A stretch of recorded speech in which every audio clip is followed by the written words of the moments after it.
Hey folks, I'm Dave. I want to thank you for being here. I'm a laser newbie. I'm not an expert by any stretch of the imagination. So as a newbie, I know how important it is to get straight to the point sometimes. You just want to skip the fluff and figure out what it is you're trying to do. So I've started a playlist called To The Point where I'll cover laser and Lightburn topics. So let's get right to it. Today's To The Point topic is creating shapes in Lightburn. Over on the left of my workspace, I have my creation tools set up, and yours could be anywhere as they're movable.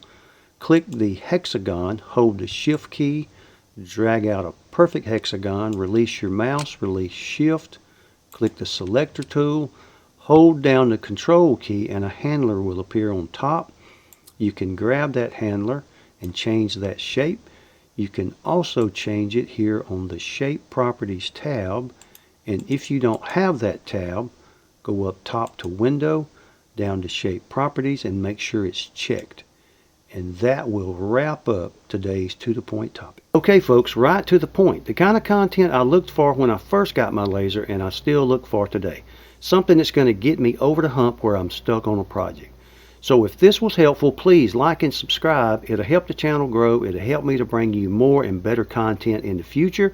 If you have suggestions for topics, let me know that. If you like this format or don't like this format, please let me know. So I appreciate your time in watching. You folks take care, and we'll see y'all next time. Thank you.